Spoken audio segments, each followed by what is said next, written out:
Hear ye, hear ye, hear ye. This Circuit Court of the 11th Judicial Circuit in and for Miami-Dade County is now in session. The Honorable Judge Nusha Sefi presiding. All persons having business before this court, come nigh and you shall be heard. God save the United States of America and this honorable court. Thank you, Lair. Good afternoon, family, friends, guests here and in the overflow rooms, and to all of our virtual guests. Welcome to the investiture of the Honorable Jorge Perez Santiago as County Court Judge of the 11th Judicial Circuit of Florida. Please remain standing as we ask some very special guests to come up and lead us in the Pledge of Allegiance. Judge Perez Santiago's children, Ava, Mateo, they're both 5, they're twins, and Paolo, age 3, with an assist from an attorney, mentor, and friend of the judge, Adam Foslett.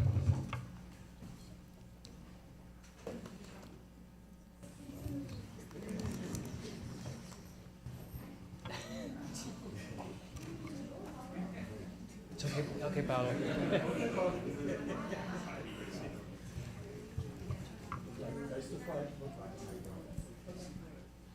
You got it, you guys. Look at that one. To the flag of the United States States of America and to the republic for which it stands, one nation, under God, indivisible, with liberty and justice for all. Yay! And good job to you too, Mr. Fosslid.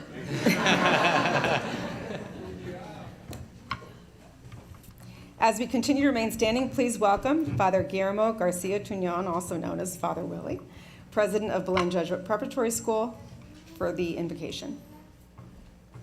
So I don't pretend to be as cute as those kids, but we'll do the prayer anyways. So in a time when the world seems to be falling apart around us, it's necessary to pause and recognize that the good and holy presence of God, our Creator, is present. In the midst of such turmoil, we must turn to our faith and the assurances we are given in the Holy Scriptures and our very lives. It is on this to look for that magnanimous presence, even if at times it seems to be more hidden than ever before. Our blessed perspective, though at times filled with fear and trepidation, should never falter in looking for the good. See, we should never curse the rose bush because of its thorn. We should instead bless the thorn bush because of its rose. Today's investiture of Jorge Perez Santiago as judge of the 11th Judicial Circuit of Florida is an occasion to recognize a rose of hope and justice. So I invite you to bow your heads in prayer. Our Lord and our God, throughout the course of human history, you have never abandoned your people. Though men and women have failed to acknowledge your grandeur and have offended you with violence, discrimination, and hate for their neighbors, you have been faithful, merciful, and kind. You have bestowed on us the power to do the good and shun all evil. We ask your blessings today upon your servant, Jorge Perez Santiago. Bless him with wisdom, patience, respect, and adherence to the law for all whom he serves. Grant him a temperament that values all persons, regardless of economic and social class, religion, ethnicity, or color. We give thanks for all those who have impacted him and instilled in him a strong respect for the law and sense of community. O Lord, we pray this day that you might rain down from heaven, from the fountain that never runs dry, abundant blessings upon him. May his investiture this day be a continuation of a lifetime of excellence and service. We ask this in your holy name we pray. Amen. Thank you so much. Everyone, please be seated. And on this special day, we have very many special guests who have joined us. First and foremost, I'd like to welcome former Chief Justice and now Justice George Labarga.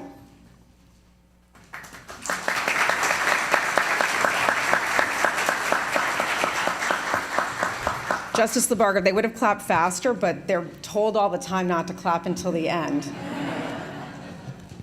And of course, next to Justice Labarga, our Justice in Residence here in Miami, Justice John Coriel.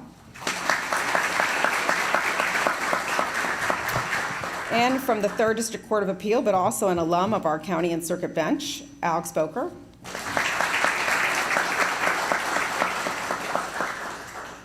We have Juan Diarce from the Spanish American League Against Discrimination.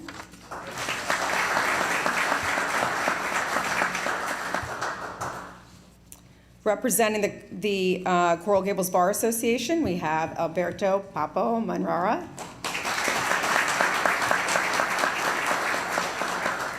From the Colombian American Bar Association, we have Paula Arias and Adriana Santiesteban.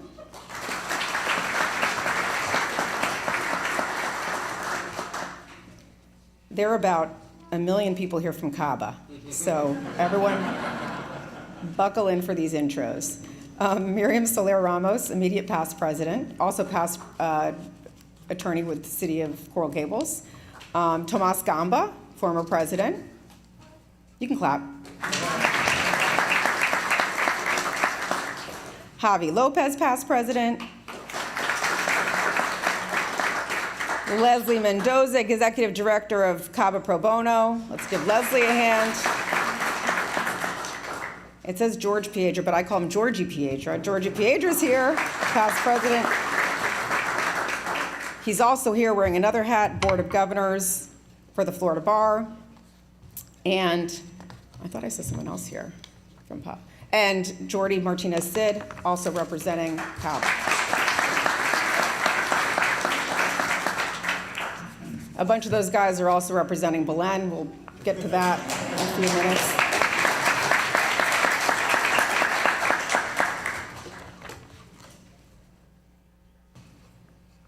From the Miami-Dade chapter of Florida Association of Women Lawyers, we have Nuris Rabina. Lauren Krasnoff, President-elect of the Florida Association of Criminal Defense Lawyers, Miami-Dade chapter. Lauren, we let you guys sit over here. And, Carl Klein is here also from the Florida Bar Board of Governors. From the Miami-Dade Trial Lawyers, we have Alex Alvarez, board member. No, I'm sorry, Alan Alvarez. I'm like, Alex Alvarez, where's Alan? There he is. Hi, Alan. And from the 11th Judicial Circuit Judicial Nominating Commission, we have Commissioner Kansas Gooden.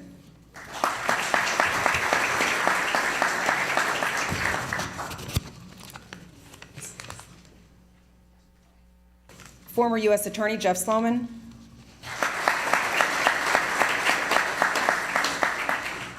And Daniel Mendez, chairman of the Belen Alumni Lawyers Section.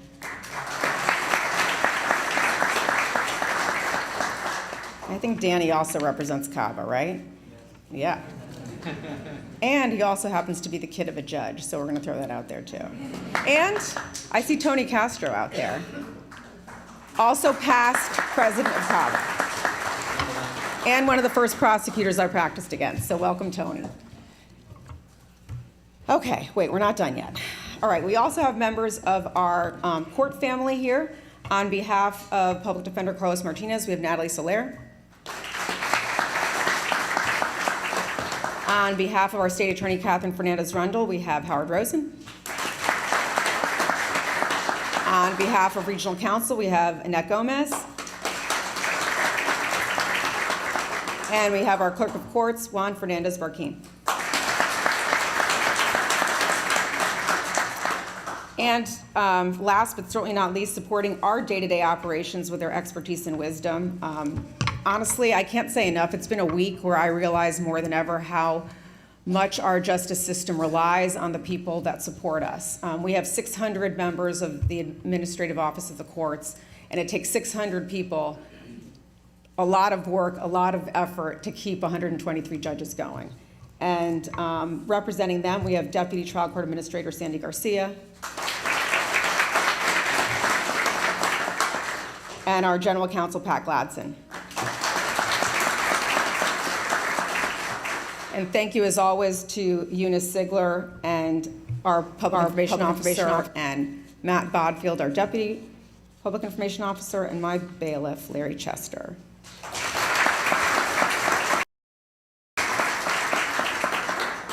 And if anybody was missed, please someone text me, and I will make sure that you are acknowledged during the course of these festivities. And now for remarks on behalf of the Florida Bar, our friend and a distinguished attorney and Board of Governor member and president-elect, as well as a past president of CABA and a Belen grad? Yeah. Did I leave anything out? No? Roland Sanchez Medina.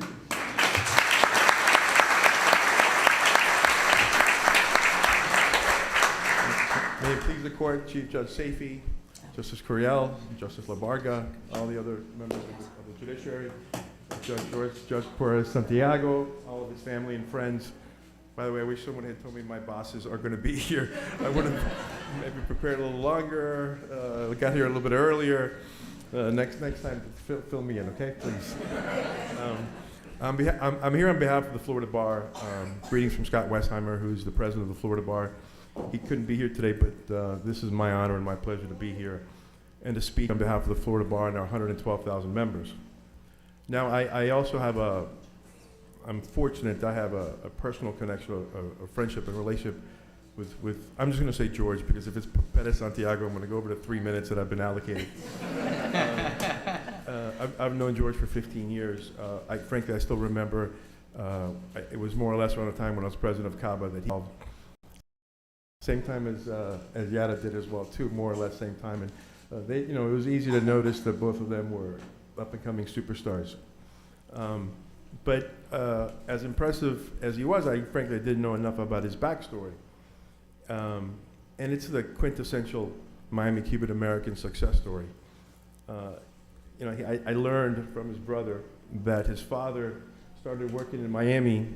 His first job was working in a factory in Hialeah, putting pool tables together, if I remember that correctly. And of course, he went from there to become a doctor in the United States of America, which is obviously an incredible story.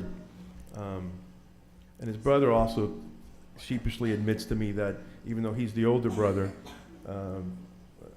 George, frankly, in many cases, set the tone, set the ambition, and sort of laid the road. Seemed like you were like a black sheep at some point. I don't know if that's actually the case, but today he's also a lawyer, so apparently, his influence did work. I didn't say it. So I also got a chance to speak to some of his colleagues, Ian, Bruce, Ryan, and Adam. Thank you all for your comments. And if you just give me a minute, I thought some of these comments were frankly just beautiful. They're verbatim, frankly. Incredibly courteous to clients and other lawyers. He helped us build a practice. It's a calling for him. Home run. My personal favorite. So decent, it's almost nauseating. He's a brilliant, sweet man. Very thoughtful. The JNC member that called his reference told me that the conversation, and I think it was with Father Willie, was so beautiful it made her cry. And I love investitures because they're a wonderful little slice of life. In talking to these people, I also learned that he has 4 children under the age of 5 and under, which is unbelievable.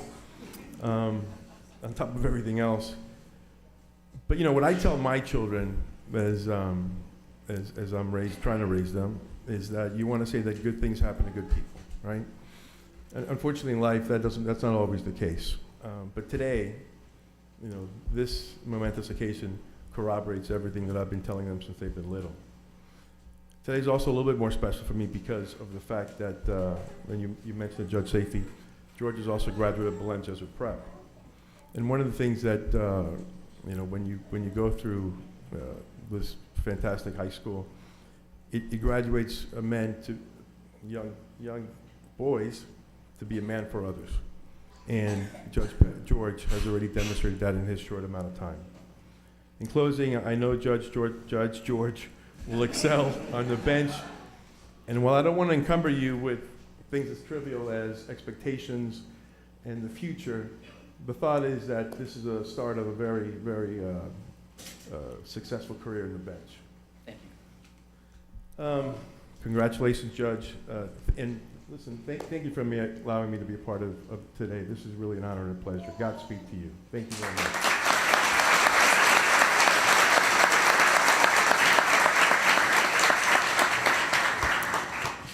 Before I introduce our next speaker, we also have Maya Aaron. She's on the 3rd District Court of Appeals Judicial Nominating Commission.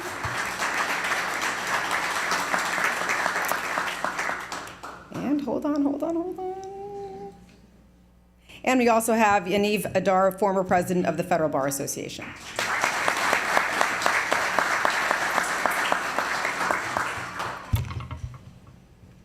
And now, on behalf of the Miami-Dade Bar Association, we have past president Jane Muir.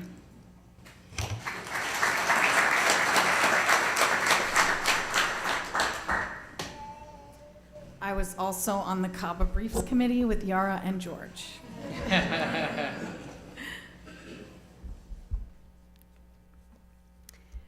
May it please the court, judges, friends, and family. The prime objective for the Jesuit education is to form men and women for others, people who believe in love for the least of their neighbors and demand justice for all, for the glory of God. With this principle in mind, the Jesuits ask their students, how then shall we live as men and women for others? Judge Perez Santiago answers this question by living to work in service to justice, the rule of law, and the Constitution. Judge Perez Santiago learned the immigrant work ethic from his parents. Delmi Santiago, Judge Perez Santiago's mother, emigrated from Puerto Rico. She was an aspiring doctor, but she sacrificed her medical career for her family. His father, Juan Perez Morales, emigrated from Cuba by way of Spain at 17. He refused to repeat high school, beginning as a freshman. Instead, he built pool tables to earn a living and put himself through medical school. He eventually became a physician specializing in infectious diseases. Everyone who knows Judge Jorge Perez Santiago would call him an exceptionally hard worker, except maybe his own father. "You don't know what hard work is," he would say. This diligent, conscientious family demonstrated self-sacrifice and service and cultivated these values in Judge Perez Santiago throughout his education. Judge Perez Santiago grew up in Miami, graduating from Belen Jesuit Preparatory School, and soon after he met his future wife, Mireles Davila, a Lourdes girl. After earning his undergraduate degree from another Jesuit institution, Georgetown University, Judge Perez Santiago returned home to his family and to Mireles. The two aspiring lawyers earned their law degrees in 2011 from the University of Miami School of Law. I see you, Dean B. And soon after, married. Aside from sharing their 4 children, Mireles has been a staff attorney for the Florida Supreme Court and a federal law clerk. Judge Perez Santiago believes Mireles is a far better lawyer than he is. And so I'm certain that we have much to look forward from her as well. Even though Judge Perez Santiago really does not like to be the center of attention, he always wanted to be a judge. During his time in law school, he served as a judicial intern for Judges Patricia Seitz and Barbara Pariente. Judge Perez Santiago's efforts were much appreciated by his judges, so much so that Justice Pariente and her staff walked his application down the hall to Justice Labarga's office. And it was a good thing they did that, because according to Judge Perez Santiago, his cover letter would not have gotten him the job. Working for these judges, especially Justice Labarga, Judge Perez Santiago saw the complexity and the difficulty of deciding cases. He realized that he wanted the responsibility to think carefully about how to apply the law to the facts of each case and the opportunity to serve. Judge Perez Santiago stands out among his colleagues on the bench because his experience did not come from following the traditional state attorney or public defender route to the bench. Rather, he was in complex commercial litigation, practicing with Carlton Fields and then Stumphauser, Kalaya, Nadler, and Sloman. He learned from these outstanding attorneys who mentored and taught him to always prepare carefully, to maintain focus on the purpose of your effort, and not to get distracted by aggravating issues. Judge Perez Santiago dedicated time in his practice to pro bono, but always felt the desire to play a more substantial role in our justice system. If I don't do it, who will, he thought. When he approached his colleagues and shared his interest in service, they urged him to seek appointment to the bench. They knew that he would continue to be an asset to our justice system in a new role, even though it would mean a loss to their own firm. The Judicial Nominating Commission and the governor agreed, and Jorge Perez Santiago was appointed to the bench on his first attempt. Our nation depends on people like Judge Perez Santiago, who serve justice, the rule of law, and the Constitution. Judge Perez Santiago, we are grateful for your willingness to live for others. On behalf of the Dade County Bar Association and the 1,900 attorneys of the 11th Judicial Circuit, we present you with the original quote from the Men for Others speech from 1973 by Father Pedro Arrupe of the the Society of Jesus, and this copy of the Holy Bible. Thank you.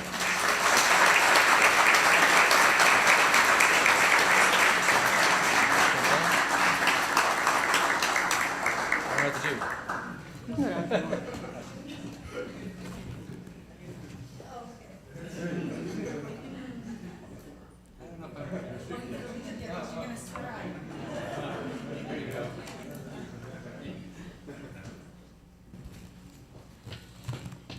And now I'd like to invite a Belen grad, of course, and member of CABA, of course, Jorge Martinez Sid.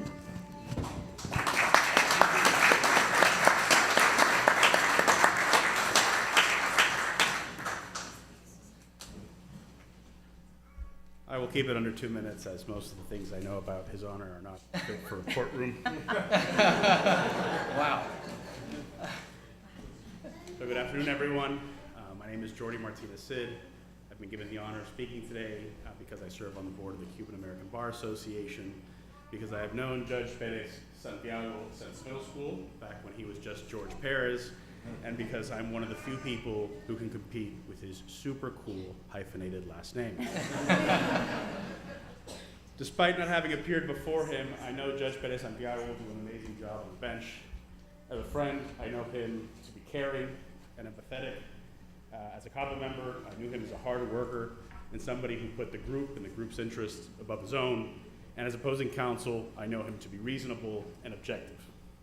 As a judge, I suspect he will be, because he's always been incredibly diligent, humble, and fixated on getting things right.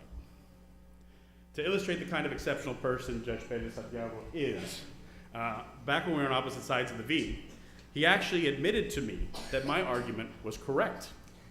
And had I been wrong ever, I'm sure he would have told me that as well. He may yet have that opportunity now that he's on the bench, but Thank you. what better anecdote for someone who will every day work under a sign that says, "We who labor here seek only the truth." He's a man of incredible intellect, a great work ethic, and ambition, but not ambition for ambition's sake or for personal gain. Quite the opposite. He rarely seeks the spotlight. He really doesn't want the glory. Instead, he's always been focused on doing what is best and doing the most just job possible. So I'm honored to present him this plaque on behalf of the Cuban American Bar Association, and even more honored to consider him my friend. Thank you on my behalf, on behalf of the Belen Class of 04, on CABA,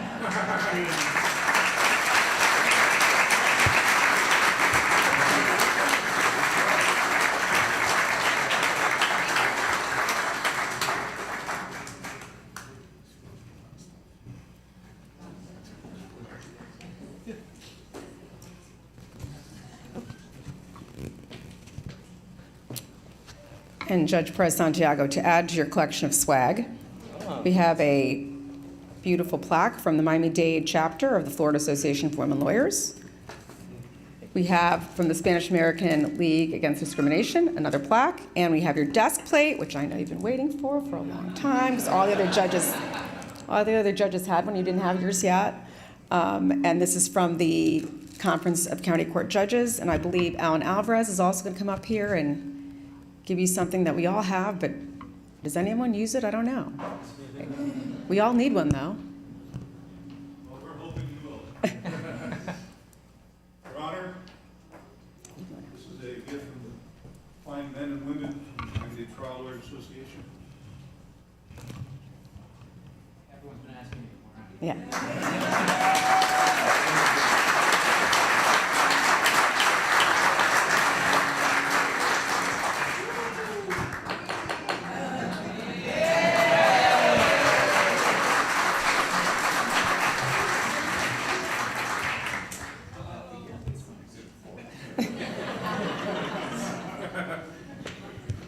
And now for personal remarks on behalf of the judge's family and friends, please welcome back up Father Willie. And just to be clear, I think as part of your bio, you've known him since middle school, which means you got a lot of good stories about this one and Jordy, I'm sure. Yeah. And he also presided over the wedding and also the baptisms. So it's wonderful to have you here to round it all out. Thank you, Father Willie. Thank you very much, Your Honor. By the way, I do have to comment that I was very impressed with your speech and the Men for Others and Father Arupe. That was very impressive. I thought that was like a secret that only Jesuit people knew, but you knew it very well, so thank you very much. I'm glad that you did know that. Yeah, you do, absolutely. Good afternoon. As president of Belen Jesuit Preparatory School, I've I've often been afforded the privilege of giving the invocation at Investitures such as this one. But for reasons yet to be discovered, our school has traditionally produced a great number of individuals who dabble in the law. Some to defend it and others to bend it. And of these, some, not all, but some, have been smart enough to make their way up the ranks of the judicial system and sit at the helm of a courtroom. Now, what has never happened until now is being asked to deliver a few words about the individual on behalf of him and his family and his friends, to say a few words about the individual who vests a black tunic that symbolizes the right to ascend the steps that lead to the chair behind that bench, perching on that vital branch of the American justice system that helps secure the rights and freedoms afforded to us as citizens. For me, let me make it clear, this is a first. Now, don't get me wrong. You also got the prayer. You heard that. That's a no-brainer. The caller should prove to you that it's probably what I do best.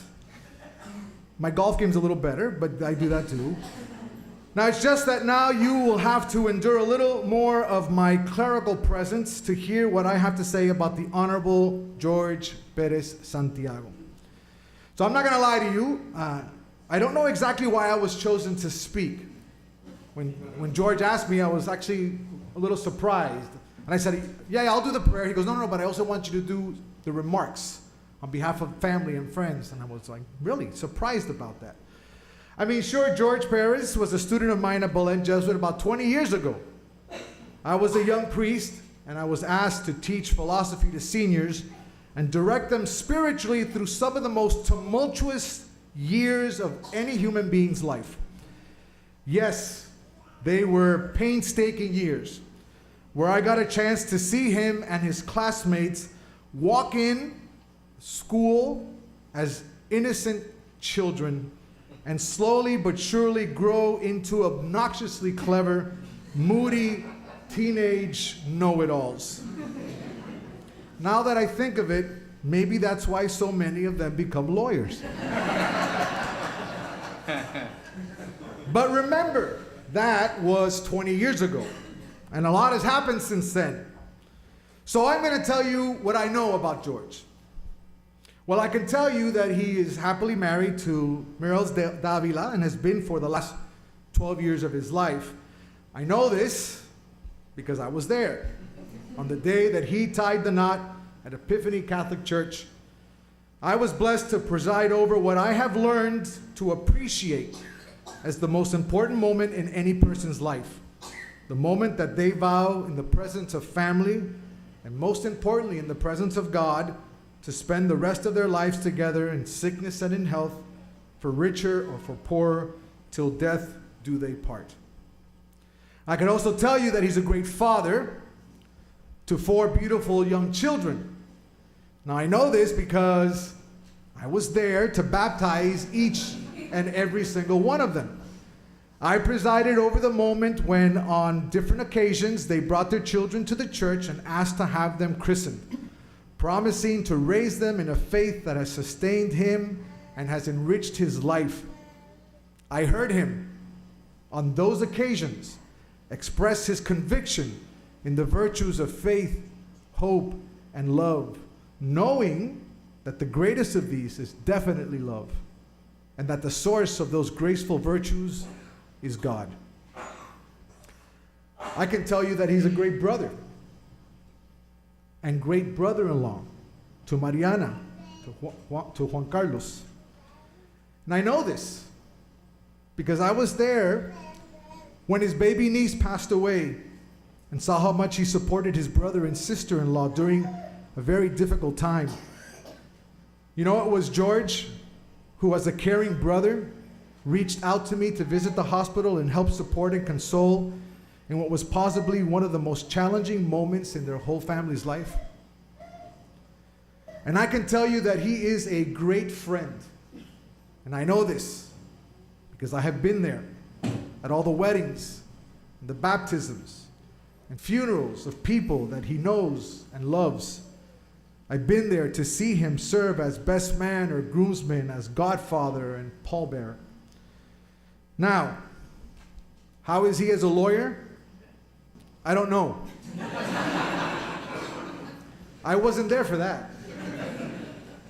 But I take for granted that if he graduated from the University of Miami, Georgetown University, which is a Jesuit school, of course, and then appointed county court judge by Governor DeSantis, that the guy knows something about the law. So you don't graduate from those two schools, actually 3 if you include Belen, and have your name make its way to the governor's desk unless your record as a practitioner of the law reflects a strong level of competence. So, I guess I can only tell you what I do know. Jorge Perez Santiago is a great husband, father, brother, and friend. And honestly, if you ask me, who would you want wearing that robe, climbing those steps, sitting in that chair, and serving this court if not someone with those extraordinary qualifications? In the Gospel of St. Mark, the Lord says of the law, both religious and civil, by the way, that it was made for man and not man for the law. If this is true, and I gotta tell you, I've dedicated my whole life to making sure that people understand that it is, then I can assure you that Jorge Perez Santiago is the right man for the job. Thank you.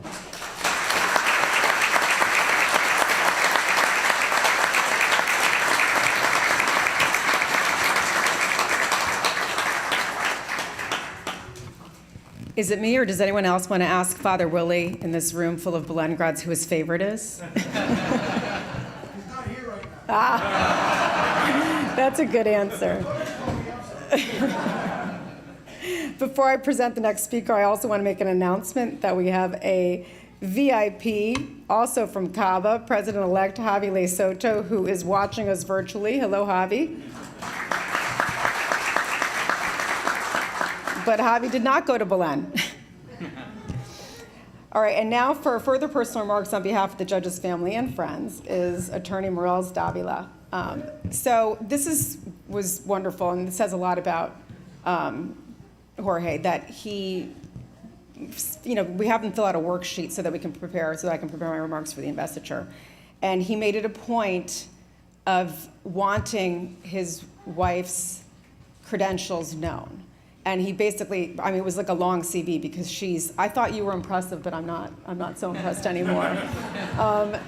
So she is a Miami native. She's a graduate of Our Lady of Lourdes Academy, and I didn't hear any, go ahead, come on. After all those Belen shout outs, we gotta get some Lourdes shout outs now. I know you're all here. And she went to Duke.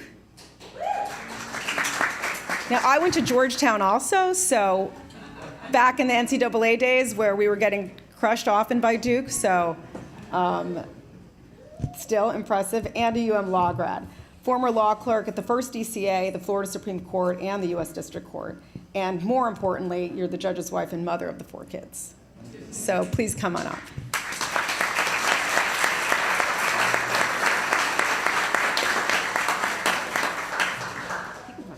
Paolo? Let's see. He likes his mom better than me, so. Yeah. He can come up here if he wants. No. You want to go get him? Go get him. I don't think he'll come with me, but.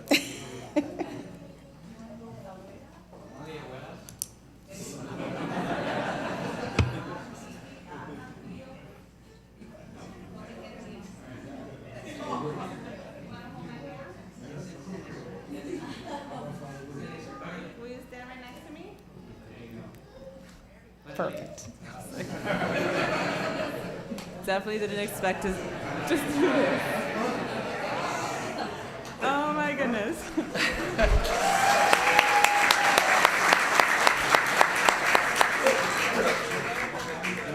The question is how long will you actually stay there, but we'll see.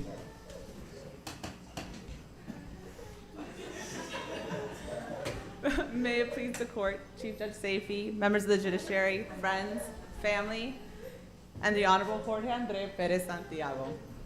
As you've heard, I'm an attorney, and I have spent a lot of time in courtrooms having clerked for Judge Wolf at the First DCA, worked for the Florida Supreme Court, justices as a member of central staff, and clerked for Magistrate Judge Gummin in the United States District Court. Oh boy. Bye, Mateo. Anyway, having spent so much time in courts, never did I think that the first time I'd actually formally address a court and say the words, "May it please the court," would be at my husband's investiture. And never did I think I'd have to refer to him as the Honorable. And notice I will not use the words, "Your Honor." Anyway. Sounds nice. Anyway, I do not think I've shared with anyone the story I'm about to tell. It's one of the, let's say, cutesy things George and I do as a married couple. So George, please forgive me if I'm embarrassing you today in this courtroom, in front of...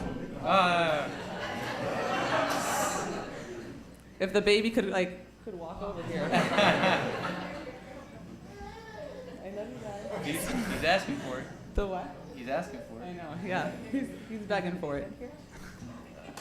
Oh my God. They really like her better. What? They like you better. Oh. Ten cuidado para lo que se rompe. Well, George and I have been together for 17 years, and as of next month, we'll have been married for 12 of those years. We first met in 2005, a year before we started dating. We were both sophomores in undergrad. I was home from Duke University for Thanksgiving break, and a high school friend of mine said, "Why don't you come meet some of my new friends?" At of all places, a TGI Fridays. George and I had never met before, despite graduating the same year from Belen and Lourdes and having mutual friends who are here today. We also lived within 5 minutes from each other through most of high school. I will say that I always tell people I'm thankful for not having met him before, because based on the stories I've heard of high school George, I would not have been interested. So, as for the cutesy thing we do, to this day, George and I will very randomly ask the other, "Did you ever think that when we met at TGI Fridays that," and then insert something that has happened and that, of course, at that time never even remotely crossed our minds. It's usually something positive, something worth celebrating. Initially, it was, "Did he..." Mateo hurt you. There's a lot of people here watching. Did anyone see that? No. No evidence. Careful. Can you guys sit on the floor? Mateo, Mateo. All right. Sorry, okay. So initially it was, did you ever think that when we met at TGI Fridays that we'd end up dating? Did you ever think that we met at TGI Fridays we'd go to law school together? That we'd get married? That we'd clerk together at the Florida Supreme Court right down the hall from one another? That you'd become a partner at a law firm? And while we know we wanted kids, when we got married, the questions included, did you ever think we'd have twins? That we would have 3 kids, and later the one we're still adjusting to is, did you think we'd have 4 kids? To top it all off, 4 kids, 5 years old and under. Most recently, we've asked, did you ever think that when we met at TGI Fridays that you would be a judge? And while on that day in November, 18 years ago, you nor I ever imagined you'd be a judge, if someone were to ask me a slightly different question, a slightly different version of our question, and say, would you have believed when you met at TGI Fridays that George could and would be a judge? I can confidently say that from the moment I met him, I could believe that he could and would be a judge. From that day, and from the many exchanges we've had after, I can easily see a determination and drive in him. His family, friends, and colleagues would agree. He sees potential in everything, and is quite the optimist, which is why he tells himself that he has a great sense of humor, and that if he dedicated himself to it, he could be a famous actor. It's terrible. I could. What? I could. Yeah, okay. He's intelligent and quick-witted, while also kind and empathetic. He is grateful for all the wonderful things in his life. I couldn't ask for a better father to our beautiful and very energetic children, Eva, Mateo, Paulo, and Diego. Along each step in his path leading to this very moment, he has excelled in maximizing what he could learn from each opportunity. At each job, he honed his legal skills, but also grew as a person. In addition to our family members and good friends, so many people he has worked with, litigated against, and socialized with have helped mold him into the man and judge he is today. This already includes his new colleagues, which he has spoken so highly of and is grateful for how helpful they've been. I think it speaks volumes of George's personality and character that you look around this courtroom and see people from all stages of his life who have supported and helped him along the way. He has our families, childhood friends, classmates, former Florida Supreme Court clerks, Justice Labarga, old co-workers, former partners, mentors, members from different bar associations, parents of our kids' friends, and his current colleagues.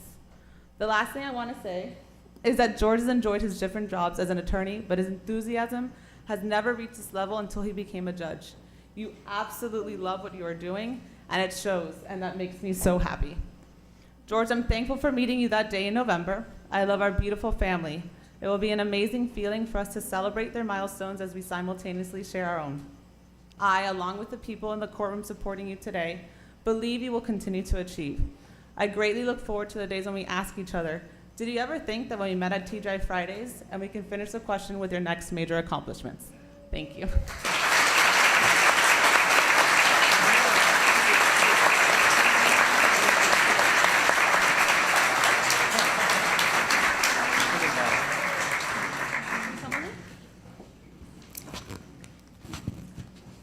And that, guys, is how women multitask.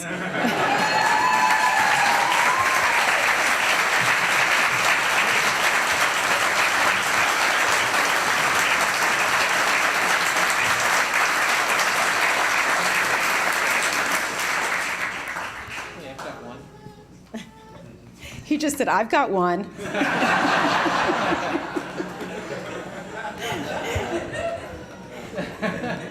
It's not all about you.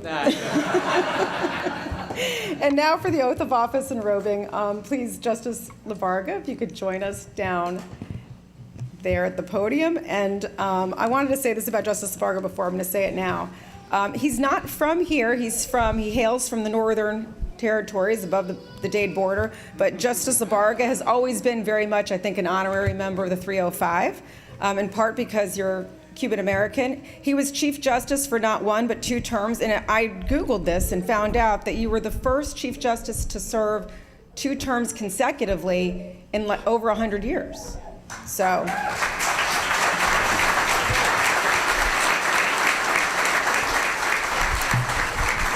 And for those of you that wonder, a Chief Justice year is like a dog year. He was also the first Cuban American to serve as Chief Justice of the Supreme Court. So thank you, Justice Labarga, for joining us today. And if Morels and the kids, Ava, Mateo, and Paolo, also joined now by baby Diego, where's baby Diego? There he is, 9 months old. And as well as the judge's parents, Delmi Santiago and Dr. Juan Perez Morales. Before they do that, there's a few things I want to say about George. First of all, there's a little known, unknown secret that among lawyers, the Chief Justice has to approve the bar exam results before they're released. So the morning they're released, the executive director of the Board of Bar Examiners shows up at the chief's office with a big black notebook, and in it, it has all the applicants who took the bar exam. And in July, it's usually about 3,000. The problem is that the list is not in alphabetical order. So you have to actually scroll through all, this is on paper, scroll through all until you find the name you want. So George found out that I had the results that morning. And he somehow managed to just happen to be by my office. So come on in, George, and the chief's office is kind of large, so I'm sitting at the end. And I usually have some fun with this. So poor George sits down, and I'm having a hard time finding his name because I'm having to go through each page because it's not in order. And I finally found it, and I could see that he passed. And I just looked at him very firmly and said, you know, if he didn't pass, I can't keep you. And then he's like, you passed. And then he's like, look up Morales, look up Morales. Look at my brother, look at my brother. You know, she didn't pass, we can't keep her either. Then we look up, and of course Morales passed with flying colors. And then I'm about to go, and said, hey, how about my brother? Look up my brother. I said, anyone in your family who did not take the bar exam. So later that day, I really had the distinct honor and pleasure, actually, to administer the oath to the Florida bar to George. I believe Morales too. Did I do you as well? No, I was in my Okay, so I did George that day in the courtroom, and he became a lawyer that particular day. So, given that, and the first time I heard about George, Justice Pariente, he had intern for Justice Pariente, and she came over and insisted, you gotta hire this guy, you gotta hire this guy. And anyone who knows Justice Pariente, she is someone you don't say no to. So, given that, he was hired, and that's on the spot. But in any event, it is my pleasure now to once again administer this oath to George, and hopefully he'll be the first of many to come. So, if you raise your right hand and repeat after me, you want to come up here? I'm supposed to stand on this cross. Yeah, yeah, great. I, Jorge Perez Santiago, I, Jorge Perez Santiago, do solemnly swear do solemnly swear that I will support, protect, and defend I will support, protect, and defend the Constitution and government of the United States of America the Constitution and government of the United States of America and of the state of Florida. and of the state of Florida, And that I will well and faithfully perform that I will well and faithfully perform the duties of judge of the county court of the 11th Judicial Circuit of the state of Florida. the duties of judge of the county court of the 11th Judicial Circuit of the state of Florida. Yeah, I got it. Which I am now about to enter. Which I am now about to enter. So help me God. So help me God.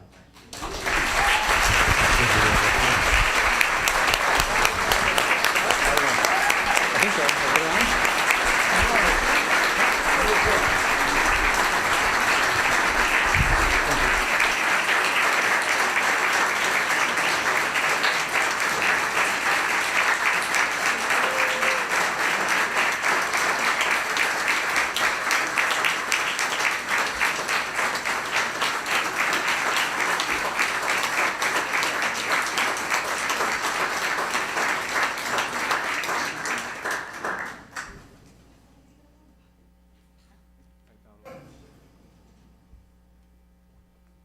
Up here.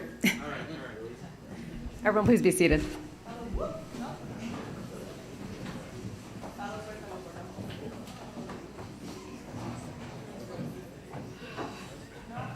I could get this robe on.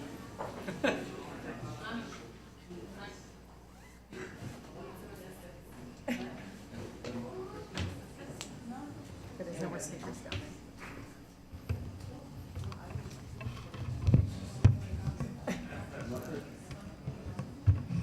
I can't multitask as well as Morales. Okay, well, okay.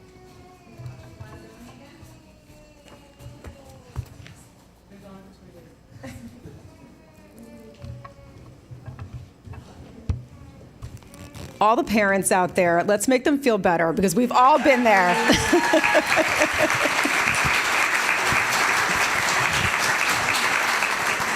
We have all been there. I think we've all figured out by now that my wife is a saint. But I do need to add some context to her TGI Friday story. It's very important. She says that she thought I could be a judge or maybe could be or whatever. It's got to be a lie. Like, the way I was dressed that day, I had a Miami Dolphins hat, a leather jacket, and I combined that with jorts or cargo shorts. Terrible look. No way she thought I could be a judge, so it's bogus. Okay, well, I won't let the imagery sink in too much, and I'll move on. So when I was appointed as a new judge, the judiciary pretty much in droves reached out and complimented me, said nice things to me, gave me good advice, but a couple things stood out. First thing, I think it's absolutely true, they said that I would love my job. This job is a tremendous responsibility to uphold the law, and I take it very seriously, and I do love that. It's personally fulfilling, and I hope I can do this for as long as you have me. The second thing, which I don't know if I agree, they said when I took the bench and I donned the robe for the first time that I'd become funnier, taller, skinnier, better looking. I think I was already all those things. So the bar has great observational skills, and they have candor to the court. So none of that is false, none of it changed. I happen to be skinnier. Anyway, I did have other jokes planned, but my wife, edits my stuff, and she said, no, they're not funny. So they got taken out.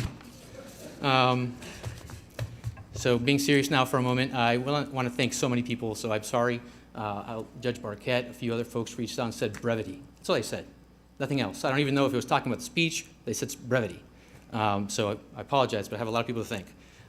But first and foremost, I'd like to thank God. Without God in my life, I wouldn't be here today.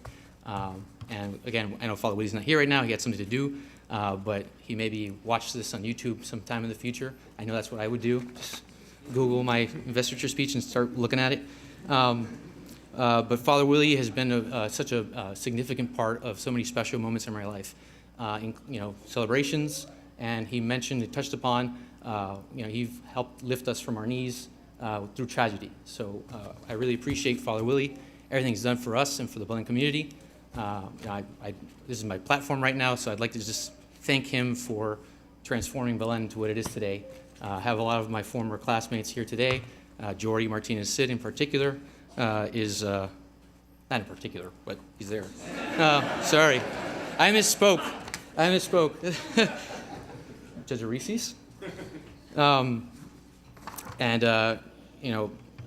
They talked about it. Ab majorum Dei gloriam is the Latin phrase, or I don't know if it's Greek, but it's for the greater glory of God, and I think Father Willie does everything for us and for the greater glory of God. So we love him at Belen for that. My colleagues, Chief Judge Safey, you all welcome me with open arms. I got so many calls the first day I got appointed, offering me advice, things I didn't want to hear necessarily. I was a little overwhelmed. I was like, please back off. But, it was all very helpful. Again, I think there are 125 judges in our circuit, so I can't thank all 125, and obviously not all 125 reached out to me. That would be amazing, but it did not happen. I want to thank a few people. Peter Lopez is my assigned mentor. Thank you very much for mentoring me. Gordon Murray, Melina Abreu, the administrative judge and the associate administrative judge in the county court system and civil division. They've been very helpful. Gloria Gonzalez-Meyer, Patty Marino Pedraza, and Jackie Woodward in Coral Gables. I've felt very, very welcome there. I appreciate that. So thank you so much. Michael Barquette sat beside me during my first jury selection as a judge. Adelante, no.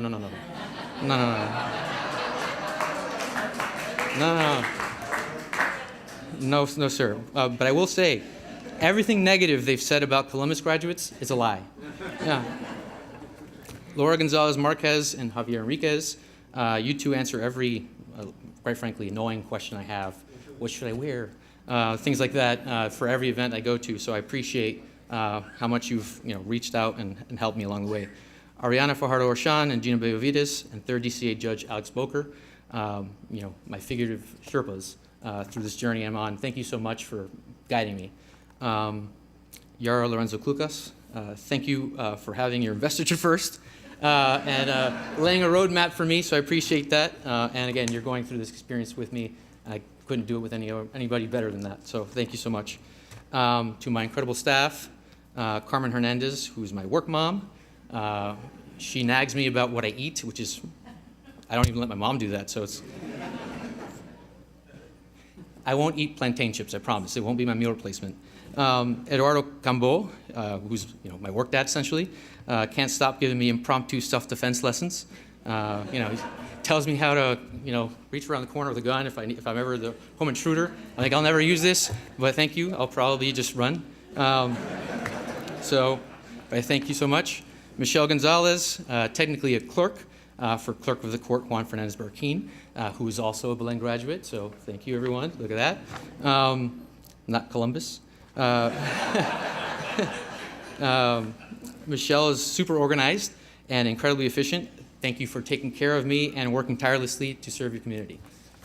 Some lawyers in the community I'll mention. There's so many, but I'm going to mention just a couple. I'd be remiss if I didn't mention Maya Aaron and Yaniv Adar from Mark McDowell Hayden. Again, as soon as I joined the bench, it was like bombarding me with advice, which is so helpful. So thank you for guiding me. Elliot Kula as well, same thing. Reached out immediately and has been constantly checking in to see how I'm doing. So I appreciate it very much. I can't be here today. I think he's at the MDTLA, little event. Chose that over me, but okay. To the bar speakers, to Roland and Jane, thank you for your commitment and service to the Florida Bar and Miami-Dade Bar Association. Jane, you mentioned that you were on Cover Briefs. I was the editor-in-chief for quite a long time, I think 3 years. I could not do that job without people I could rely upon and who made my life easy. You were one of the people who made my life easy, so can't give a higher compliment than that. Roland, you mentioned it. When I was a deer in the headlights 1L, you were one of the first attorneys who made me feel comfortable. You reached out, talked to me. We went to Cuban-style breakfast in Coral Gables, and from there on out, I knew I had somebody I can call, reach out to, and get help from if I needed anything in my career. So I appreciate that very much. And you're a true man for others. Florida Bar's in great hands. Jordy, my Belen classmate and friend, thank you for lending your ear through the years. You were wrong. Now I can say, yes,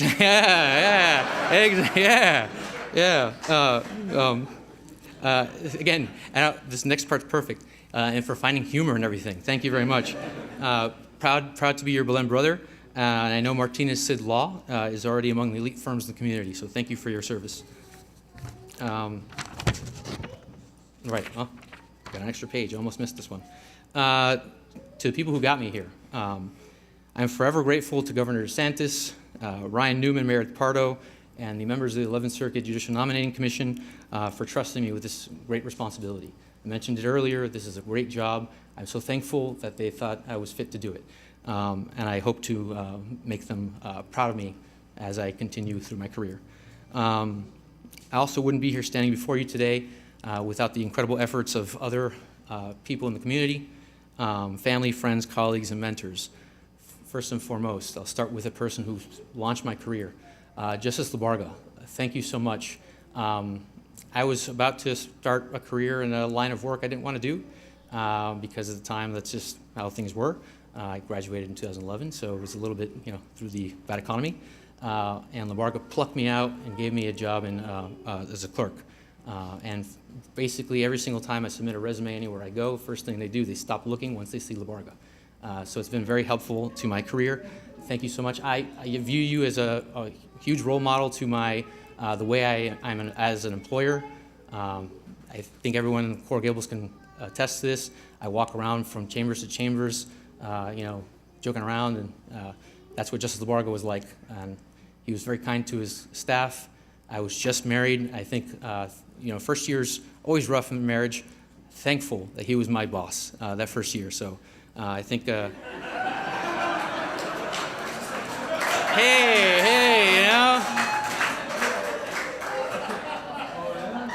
things were rocky, Yeah, I love you. Okay. I love you. Again, I can never thank you enough, Justice Labarga. From there, I went to Carlton Fields. A lot of attorneys there. It's a big law firm, so I'll keep it short for them. But David Luck, you took an interest in me and pushed my career along. And watching you prepare, you're out there somewhere. There you are, David Luck. I learned the importance of organized preparation. I saw the craziness. He's a person who has like 4 different highlighters in between his knuckles, takes them off. It's really insane, but the work product speaks volumes. So I'm so thankful for David kind of ushering me into that appellate career at Carlton Fields. SKN Law, I think you knew you were coming. I'm right after Carlton Fields. Ryan Stumphauser, Jeff Sloman, Michael Nadler, and Tim Kalaya. 3 of the 4 of you are here. I think Tim is on vacation somewhere or something. Who knows? Maybe somewhere on a boat with his kids on some sort of Olympic qualifying event. Your stellar names and reputations as former AUSAs and a partner at Greenberg Traurig helped push the door to the judiciary open for me. I'm forever grateful for that. Without your names, I really don't think I could be here. So thank you so much. Just want to point out there's a deep bench of alumni here from SKN Law. We're all doing great things, so you guys, again, pushed us into great opportunities. Thank you so much, and you made me partner, so thank you for that too. The next 2 were at SKN Law before, and look, again, they are really so critical to my career. I was sort of, not a baby lawyer, but sort of in practice, I was a baby lawyer when they joined the firm. Ian Ross, partner at Sidley Austin now, you really, I think you dragged me into becoming a better attorney. I was kicking and screaming. I was like, I don't want to do this. And you're like, you're going to be a better attorney. So from telos to chaos as a ladder, your thoughtful discussions reframe my views on legal writing and advocacy and help me learn to appreciate constructive criticism. That's a skill, as I hated it. So thank you for really helping me out. And now as a judge, it's really annoying. I have Ian Ross's voice in my head when I'm writing a sentence. I'm like, oh, this is terrible. And I hear Ian saying, hey, shorter. Thank you, Ian. And most importantly, though, Ian, as a person, I will never forget how kind you were to me as our families were both grieving through our tragedies. So thank you very much. Adam Fosslett, partner at Winston & Strawn. I still get the constant reminders that this profession is not easy, and it's for disciplined thinkers.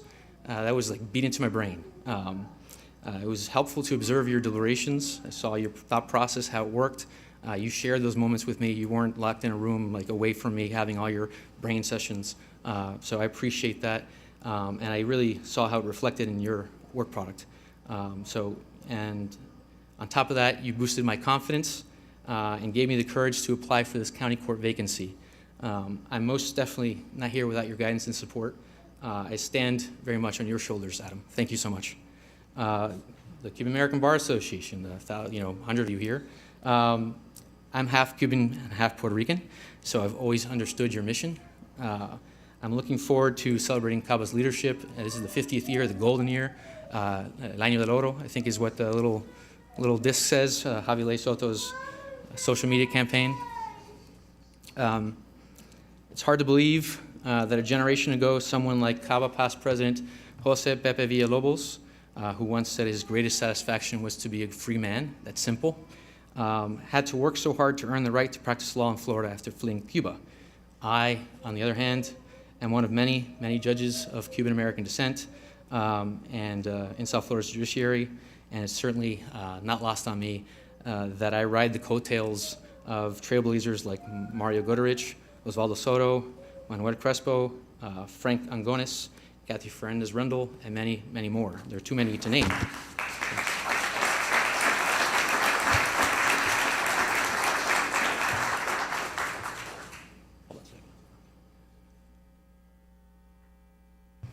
As is obvious by now, I'm not afraid to tell people everywhere that I'm not here without other people's efforts. This is a communal achievement. I have such a strong support system of friends and family who shaped my life and helped me grow into the man I am today. I thank God all of you are in my life. Friends, the Baezes, the Dailies, the Holtzmans, the Josephs, Paulo. Oh, Adam, did you promise ice cream? No, there you go. You're already a grandpa. The Concepciones, the Peñas, the Nunezes, the Robinas, the Perazzas, the Dickens, and the Lux. I love you, and thank you for being so genuinely happy for me and sharing in my success. Thank you so much.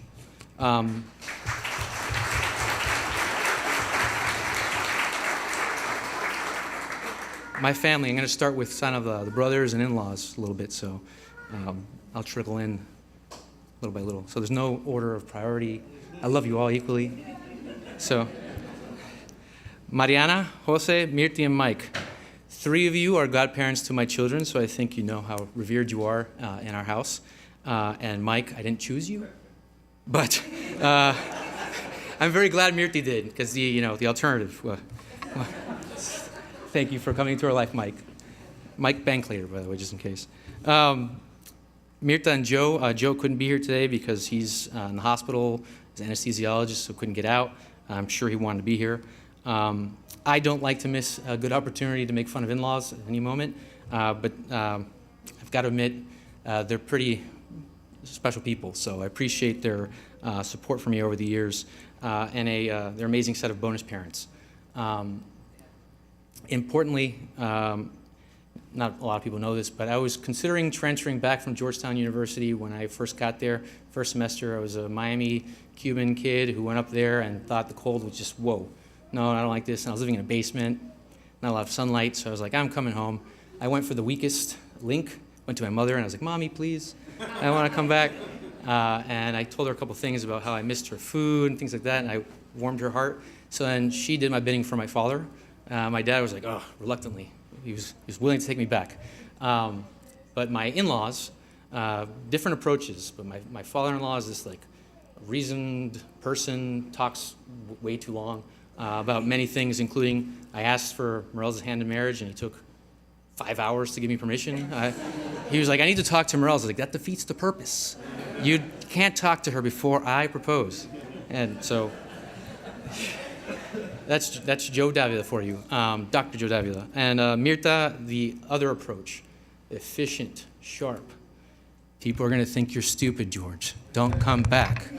And I was like, all right. Resonated. And I was like, I'll stay here. I'll stay in Georgetown and, buy a coat, I guess. So I stayed at Georgetown, and the rest is history. JC, Juan Carlitos, not going to look at you just in case. I don't want to cry.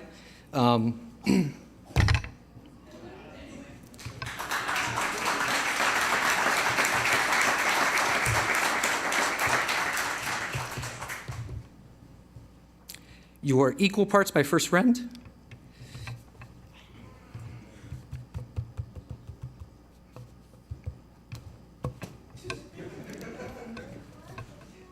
Why?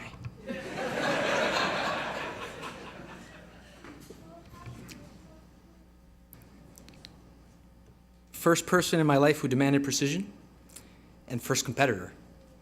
I grew up scared to drop a pass in Madden. If anybody played Madden, I dropped a pass, he'd slap me in the head, and I was like, what did I do? You dropped the pass. I was, you're the quarterback. It was terrible. And he also used to make me flush my toys down the toilet. George, watch it. Yo-yi, he called me. Yo-yi, watch, it'll swim. I was like, yeah. And I lost my toys.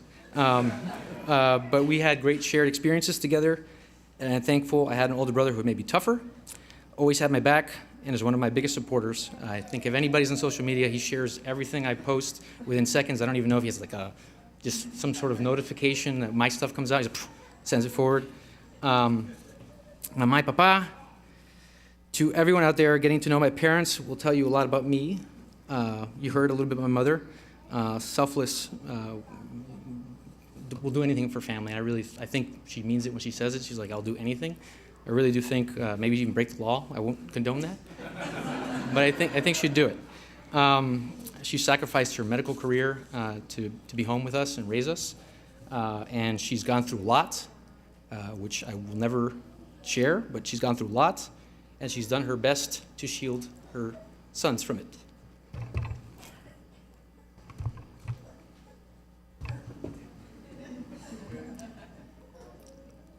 I really don't cry that often, so. I'm a little tired. I slept like 3 hours last night, so. My father, you heard again about his hard work ethic. Not to say he doesn't complain about working hard, but he definitely is a strong work ethic. He's always, since we were kids, he apologizes for no reason, but he says, I'm so sorry that when you were younger, I spent so much time in the hospital. I did ER stuff. That's how he is.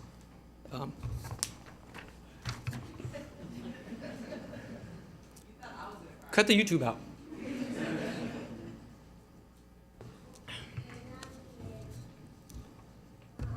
You heard the story already about his pursuit of a GED, but we grew up with that story, and how he, pretty much is the only person from his family who's amounted to do what he's doing. So I'm lucky he's my father.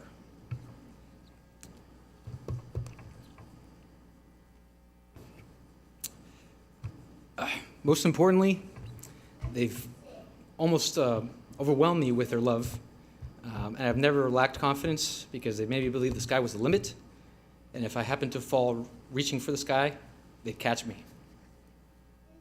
I can't fail because I have them. Okay. I won't cry for your part. I'm just kidding. My beautiful children, Eva, Mateo, Paulo, and Diego, cliche, but you are my inspiration, motivation, and my greatest blessings. Children have the power to make even the most cynical of us hope for a better future. So everything I do is with knowledge that you're watching me, learning from me. So it's not the only reason I chose this vocation, but I left private practice in pursuit of public service, in part so my children would see and hear about that sacrifice, and hopefully place a healthy value on serving this country, this state, and our community, and hopefully making significant contributions to our democracy. I'm so proud of you, Eva, Mateo, and Paulo. Great job on the Pledge of Allegiance, and you too, Adam. Finally, my wife, Morales Christine Davila. Some of you know this. She was preparing her speech in a hospital. My smallest son had an infection and needed to be in the hospital, ER stuff, and that was all during our prep for the investiture. So it was rough being apart. I've realized really quickly how inept I am at managing a household without her. I mean, I had kids running around, throwing things, and I was like, stop it. And I can't multitask, so yeah, I was struggling there. And of course, she was very stronger than me, dealing with my son's issues. He's fine, he's there. Where is he? He's outside. Okay, he's fine though, but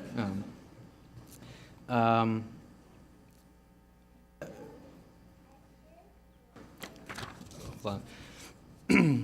Morales is the most special person to have walked into my life, and her love for the kids and me is fuel to my soul, and my tank is full.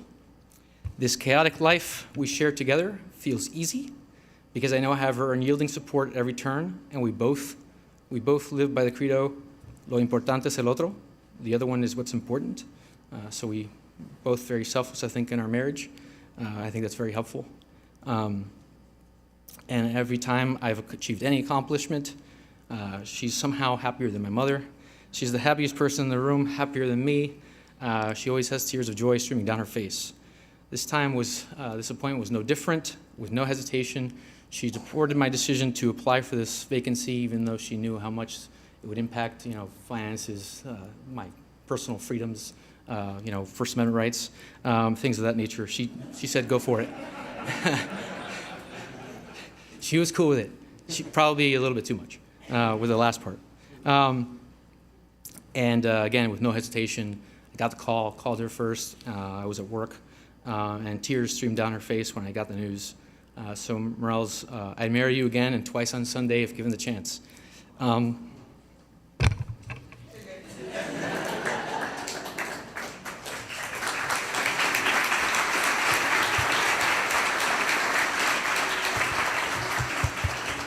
I know this wasn't brief, Judge Barquette.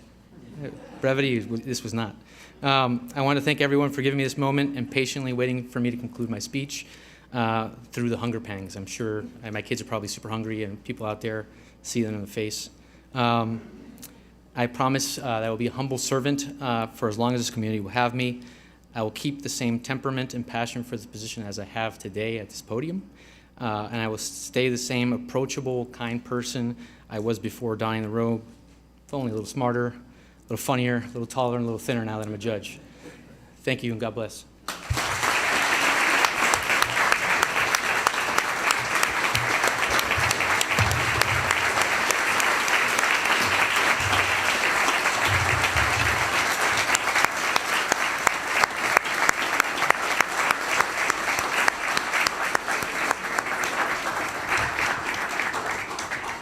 Right before we walked in, I told him it's not a good investiture if you don't laugh and you don't cry. I thought we were going to make it without cries, but there you go. Welcome to the bench, Judge Perez Santiago. And for those of you that would like to greet the judge and his family, please come forward and you can exit to your right. Thank you very much. Court is in recess.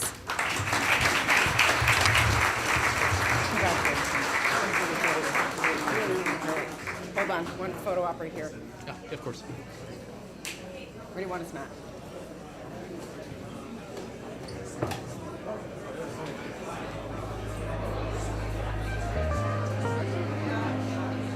All right, and then everyone's gonna go over here and want selfies and stuff.